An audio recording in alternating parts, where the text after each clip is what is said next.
नमस्कार, मैं हूं शिल्पी और स्वागत है आपका हमारे चैनल एमपी खबर में। आज दिन है 20 मार्च 2026 शुक्रवार। खबर की ओर बढ़ने से पहले आपको बता दें कि कल के वीडियो में जिन्होंने हमें कमेंट किया उनके नाम है राजेश कुमार पिछोर शिवपुरी से, ज्ञान सिंह परमार सीहोर से, सईदुद्दीन खान कुरवई विदिशा से। इनके अलावा मलखान सिंह है पन्ना से, कल्याण सिंह है गंगापुर से, छाया भरदेलिया है एमपी से, कौशल पांडे हैं सिंगरौली से, पुखराज वरकड़े हैं बालाघाट से, सुरेश पाठक हैं भोपाल से और राजेश कुमार जाटव हैं शिवपुरी से।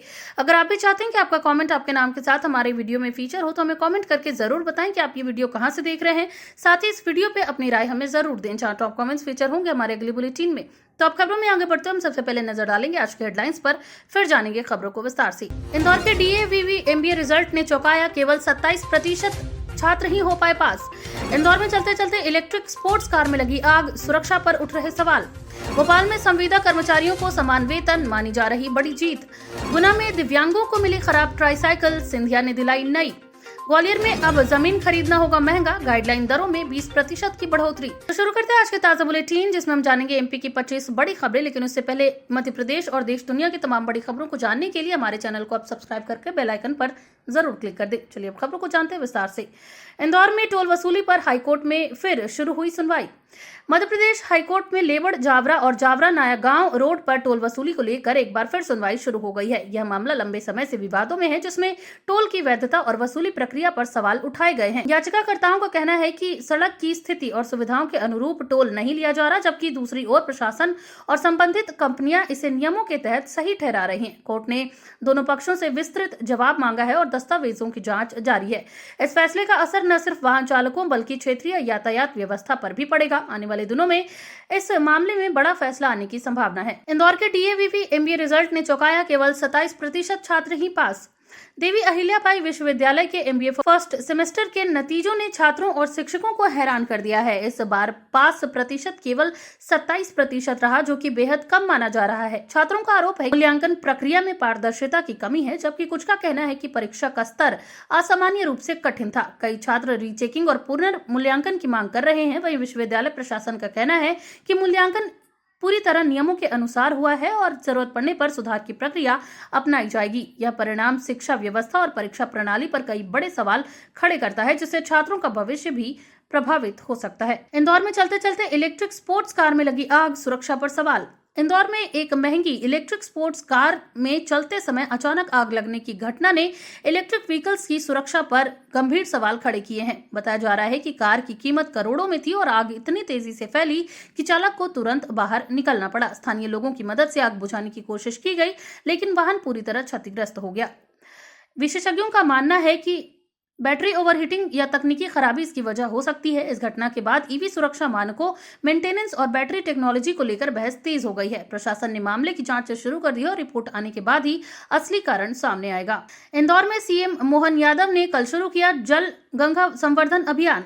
मध्य प्रदेश के सीएम मोहन यादव ने कल निपानिया तालाब से जल गंगा संवर्धन अभियान की शुरुआत की। इस अभियान का उद्देश्य जल संरक्षण, तालाबों के पुनर्जीवन और जल स्रोतों की सफाई को बढ़ावा देना है। राज्य सरकार इसे बड़े स्तर पर लागू करने की योजना बना रही है, जिसमें स्थानीय निकायों और जनता की भागीदारी भी सुनिश्चित की जाएगी। मध्य प्रदेश के 33 जिलों में आज मौसम ने करवट ली है। मौसम विभाग ने बारिश के साथ तेज आंधी और बिजली गिरने का अलर्ट जारी किया है। खासकर भोपाल, इंदौर, ग्वालियर और जबलपुर संभाग में इसका असर ज्यादा देखने को मिल सकता है। किसानों को सलाह दी गई है कि वे अपनी फसलों को सुरक्षित रखें, जबकि आम लोगों को खुले स्थानों और पेड़ों के नीचे खड़े होने से बचने को कहा गया है। तापमान में गिरावट के साथ मौसम सुहावना हो सकता है, लेकिन अचानक बदलाव के नुकसान की आशंका भी बनी हुई है। प्रशासन अलर्ट मोड पर है और आपात स्थिति से निपटने के लिए तैयारी की जा रही है। भोपाल में संविदा कर्मचारियों को समान वेतन, मानी जा रही बड़ी जीत। मध्य प्रदेश स्वास्थ्य विभाग ने संविदा कर्मचारियों के लिए समान कार्य के बदले समान वेतन देने का आदेश जारी किया है। यह फैसला लंबे समय से चल रही मांगों और आंदोलन के बाद लिया गया है। इससे हजारों कर्मचारियों को राहत मिलेगी, जो वर्षों से वेतन असमानता का सामना कर रहे थे। आदेश के अनुसार अब संविदा कर्मियों को नियमित कर्मचारियों के बराबर वेतन और सुविधाएं मिलेंगी। कर्मचारी संगठनों ने इस फैसले का स्वागत किया और इसे ऐतिहासिक बताया है। हालांकि इसके क्रियान्वयन को लेकर अभी भी कुछ चुनौतियां सामने आ सकती हैं। सरकार का कहना है कि यह कदम कर्मचारियों के हित में लिया गया है और इससे कार्यक्षमता में भी सुधार होगा। गुना में दिव्यांगों को मिले खराब ट्राईसाइकिल, सिंधिया ने दिलाई नई।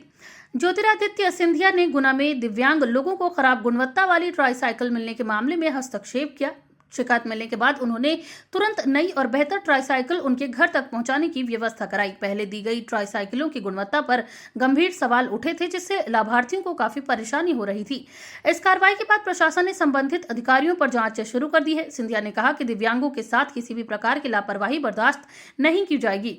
इस कदम से प्रभावित लोगों को राहत मिली है और सरकारी योजनाओं के क्रियान्वयन पर भी निगरानी बढ़ाने की जरूरत सामने आई है। भोपाल एम्स में जन्म मृत्यु प्रमाण पत्र बना सकेंगे ऑनलाइन। एम्स भोपाल और आईआईटी इंदौर के संयुक्त प्रोजेक्ट के तहत अब जन्म और मृत्यु प्रमाण पत्र डिजिटल रूप से उपलब्ध कराए जाएंगे। इस पहल से लोगों को सरकारी दफ्तरों के चक्कर नहीं लगाने पड़ेंगे और प्रक्रिया तेज व पारदर्शी होगी।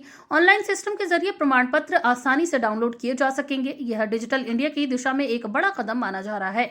अधिकारियों के अनुसार इस सिस्टम को भविष्य में अन्य सेवाओं से भी जोड़ा जाएगा।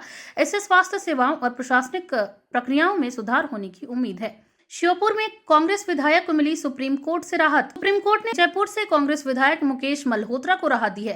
पहले मध्य प्रदेश हाईकोर्ट ने उनका निर्वाचन रद्द कर दिया था, जिसके खिलाफ उन्होंने सुप्रीम कोर्ट का रुख किया था।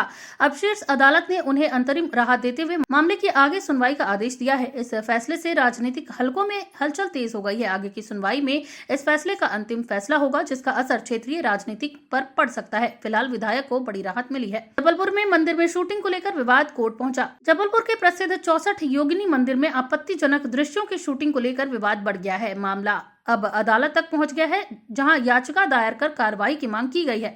आरोप है कि धार्मिक स्थल की मर्यादा का उल्लंघन किया गया। वहीं स्थानीय लोगों और संगठनों ने इस पर कड़ी आपत्ति जताई है। प्रशासन ने भी मामले को गंभीरता से लेते हुए जांच शुरू कर दी है। कोर्ट ने इस पर सुनवाई करते हुए संबंधित पक्षों से जवाब मांगा है। यह मामला आर्थिक आस्था और फिल्मांकन के नियमों के बीच संतुलन को लेकर महत्वपूर्ण बन गया है। ग्वालियर में बिजली पोल गिरने से बच्ची की हुई मौत। ग्वालियर में पड़ोसी की लापरवाही के चलते एक बिजली का पोल गिर गया, जिससे एक बच्ची की दर्दनाक मौत हो गई। घटना के बाद इलाके में आक्रोश फैल गया और लोगों ने जिम्मेदारों के खिलाफ कड़ी कार्रवाई की मांग की। बताया जा रहा है कि पोल पहले से ही कमजोर था और समय पर मरम्मत नहीं की गई। प्रशासन ने मामले की जांच शुरू कर दी है और दोषियों की पहचान की जा रही है। यह घटना शहरी ढांचे की खराब स्थिति और लापरवाही को उजागर करती है। स्थानीय लोगों ने सुरक्षा उपायों को मजबूत करने की मांग की है, ताकि भविष्य में ऐसी घटनाएं न हो। जबलपुर में छोटे दुकानदारों पर हो रहा एलपीजी का असर। जबलपुर में छोटे दुकानदारों का कारोबार प्रभावित हो रहा है, क्योंकि बड़े होटल घरेलू एलपीजी सिलेंडर का उपयोग कर रहे हैं। इससे न केवल नियमों का उल्लंघन हो रहा है, बल्कि छोटे व्यापारियों को भी नुकसान उठाना पड़ रहा है। दुकानदारों का कहना है कि कमर्शियल सिलेंडर महंगे होने के कारण ये समस्या बढ़ रही है। प्रशासन ने इस मामले में कार्रवाई की बात कही है और जांच शुरू कर दी है। यदि नियमों का सख्ती से पालन कराया जाए तो छोटे व्यापारियों को राहत मिल सकती है। यह मुद्दा बाजार की प्रतिस्पर्धा और नियमों के पालन से जुड़ा हुआ है। सतना में चैत्र नवरात्रि के पहले दिन मैहर में उमड़ी भीड़। चैत्र नवरात्रि के पहले दिन सतना के मैहर स्थित मां शारदा मंदिर में श्रद्धालुओं की भारी भीड़ उमड़ी। मां शारदा ने मां शैलपुत्री के रूप में दर्शन दिए। सुबह से ही भक्तों की लंबी कतारें लग रही थी और मंदिर परिसर में भक्ति का माहौल देखने को मिला। प्रशासन ने सुरक्षा और व्यवस्था के पुख्ता इंतजाम किए।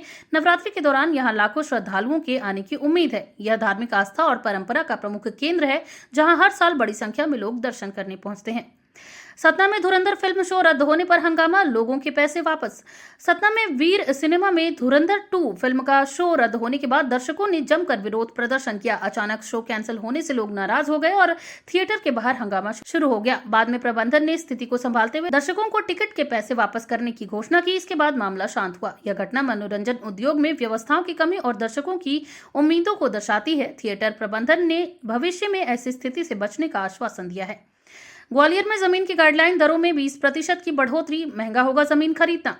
ग्वालियर में कलेक्टर गाइडलाइन 2026-27 के तहत जमीन की दरों में करीब 20% तक की बढ़ोतरी की गई है। इससे प्रॉपर्टी खरीदना अब महंगा हो जाएगा, जबकि सरकार के राजस्व में बढ़ोतरी होगी। नई दरें जल्द लागू की जाएंगी। रियल एस्टेट बाजार पर इसका सीधा असर पड़ेगा और खरीदारों को अधिक कीमत चुकानी पड़ेगी।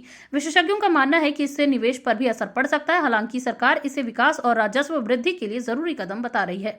तो ये थे आज का तमाम ताजा अपडेट्स। ऐसी और खबरों को जानने के लिए बने रहिए एमपी खबर के साथ। धन्यवाद।